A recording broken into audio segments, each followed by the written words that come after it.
I want to consider the economic difference for a moment between the United States and Mexico here. Nowhere is that more pronounced and obvious than along our border towns. San Diego and Tijuana, Juarez and El Paso, and the Twin Cities of Nogales here across the border from Mexico and Arizona.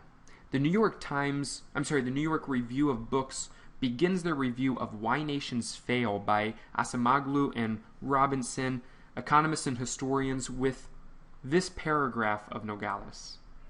The fence that divides the city of Nogales is part of a natural experiment in organizing human society. North of the fence lies the American city of Nogales, Arizona. South of it lies the Mexican city of Nogales, Sonora. On the American side, average income and life expectancy are higher, crime and corruption are lower, health and roads are better, and elections are more democratic. Yet the geographic environment is identical on both sides of the fence, and the ethnic makeup of the human population is similar. The reasons for those differences between the two Nogaleses are the differences between the current political and economic institutions of the U.S. and Mexico.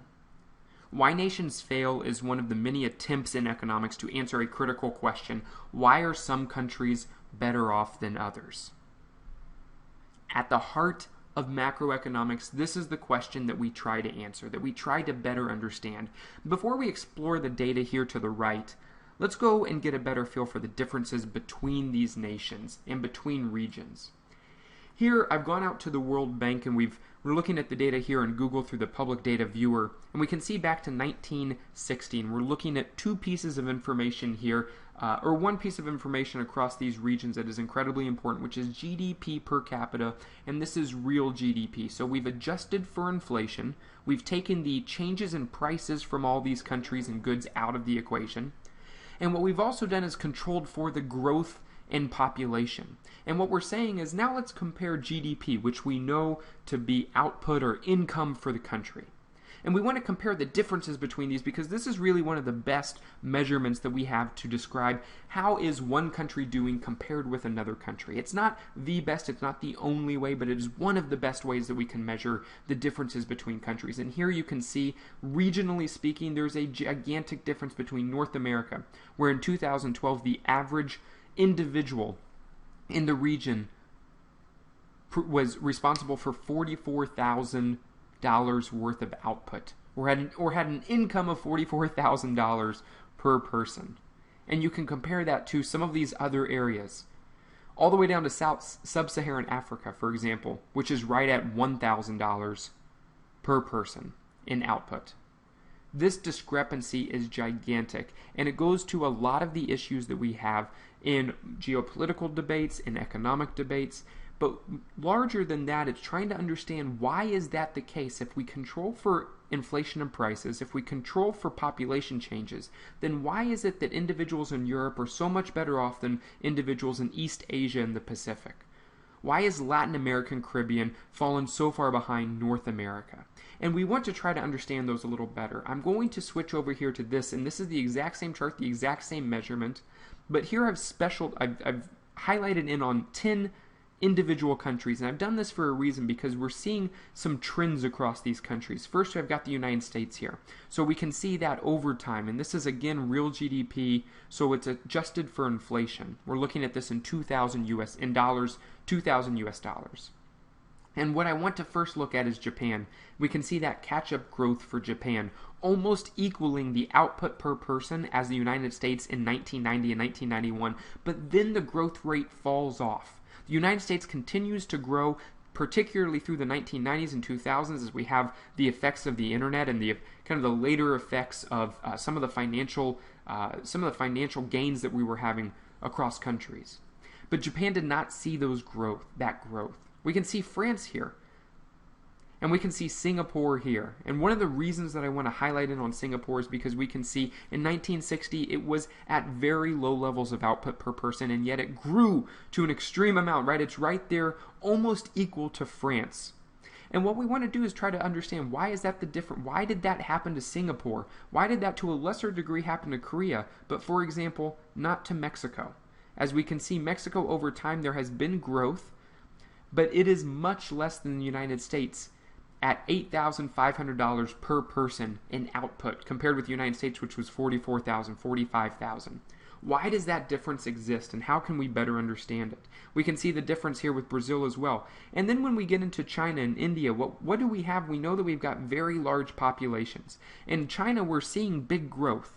But that big growth doesn't get us anywhere near, on a per-person basis, the output of countries like Japan or the United States or France. And what do we know about Japan, for example? Well, it is much smaller. It doesn't have the type of agricultural resources that the United States or a China does, and yet they've still seen that type of growth. So we know that it isn't just resources that would lead you to economic growth.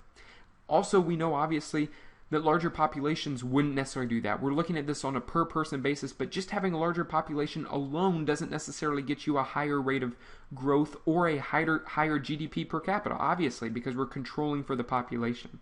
And lastly, down here we can see Kenya, which is obviously an African nation. And the African continent has not seen the type of development that we have seen in many other regions of the world. And the question is why? Why is that the case, even though there's been large amounts of aid that have gone to countries like Kenya, where there's been a lot of integration over time, particularly post-1980s. And yet, even with that, the average output per person is only $600. That is 76 times less, right? The United States is 76 times more than Kenya has. If we come back over here to the spreadsheet, to the numbers here, these are the numbers that we were just looking at in that line graph itself. And here you can see the difference between Kenya, the levels for Kenya, and the levels for the United States in these selected years.